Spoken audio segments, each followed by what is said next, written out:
Hello student, आप सभी को इंडियन एजुकेशन में स्वागत है। और आप लोग को पढ़ाने के लिए लाई हूँ क्या तो एनाटॉमी एंड फिजियोलॉजी से क्या है तो थायराइड ग्लैंड ऑफ क्या है तो फिजियोलॉजी पैथोलॉजी में ESR टेस्ट के बारे में पढ़ाने जा रही हूँ। देखिए, आप सभी वीडियो को देखने से पहले लाइक और सब्सक्राइब ज़रूर कीजिए।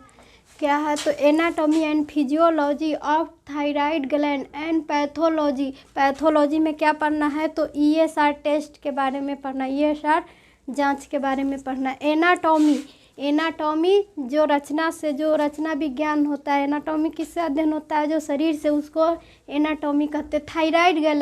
थायराइड ग्लैंड नेक रीजन में पाए जाते हैं। थायराइड ग्लैंड कहाँ पाए जाते हैं तो नेक रीजन में पाया जाता है। यह TSH यह क्या है तो यह TSH T3 T4 हार्मोन का सेक्रेशन करता है।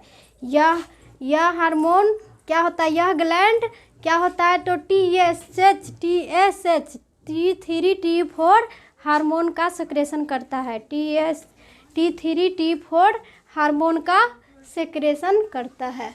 यह हुआ थायराइड ग्लैंड। थायराइड ग्लैंड कहाँ पाया जाता है तो गर्दन में पाया जाते हैं। जो फिजियोलॉजी कर्जात्मक विज्ञान, फिजियोलॉजी जो शरीर के रचनात्मक और संरचनात्मक विज्ञान को क्या कहेंगे तो फिजियोलॉजी कहते हैं। फिजियोलॉजी में क्या है तो TSH T3 T4 हार्मोन का सेक्रेशन करता है।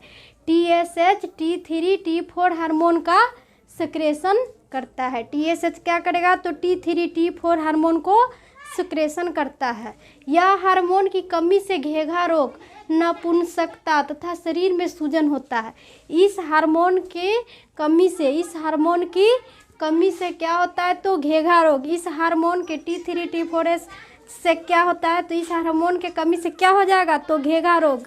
जो घेघा रोग हो जाता है गर्दन में, ये सब नपुंसकता तथा शरीर में सूजन भी होता है। गले संबंधित तमाम रोग ये पैदा करता है। गले संबंधित क्या होते हैं तो तमाम रोग पैदा करते हैं। तो हार्मोन जांच सीतामढ़ी में नहीं होता। और क्या होते हैं तो हार्मोन जांच सीतामढ़ी में नहीं होता है। हार्मोन की जांच कहाँ होती है तो इसका जांच बम्बे और कलकत्ता में ही होती है। इसकी जांच बम्बे और कलकत्ता में ही होता है। यह जांच का 2 ही केंद्र है। यह जांच का क्या है तो 2 ही केंद्र है। यह जांच का क्या होगा तो 2 केंद्र है, जो नेवाटेक और थायरोकेयर है। जो नेवाटेक है पहला और दूसरा क्या है तो थायरोकेयर। नेवाटेक का जांच सबसे अच्छा होता है। नेवाटेक का जांच क्या होता है तो सबसे अच्छा होता है। तो पैथोलॉजी में क्या होगा तो ESR टेस्ट, ESR जांच क्या होगा, ESR जांच। ESR मशीन लेते हैं। ESR क्या करेंगे तो मशीन लेंगे। ESR क्या होगा तो मशीन। ये ESR मशीन लेते हैं, 5 ml उसमें ब्लड डालते हैं और ESR केमिकल भी डालते हैं। क्या करते हैं तो ESR मशीन लेंगे, उसमें क्या करेंगे तो 5 ml ब्लड डालेंगे और क्या करेंगे तो ESR केमिकल होता है वो ESR केमिकल डालेंगे। और क्या करेंगे तो अगर काउंट करने पर कितना आएगा तो अगर 80 आता है तो TB होने की संभावना होगा। अगर 80 आता है काउंट करने पर तो क्या होगा तो TB की संभावना होगा। अगर क्या होगा तो फर्स्ट आवर में 0 से 20 होना चाहिए तो क्या होगा तो अगर 20 से बढ़ता है तो दमा खांसी की संभावना होगा। अगर 20 से बढ़ेगा तो क्या होगा तो दमा खांसी की संभावना होगा। अगर 20 से नीचे आएगा तो कोई बीमारी नहीं होगा।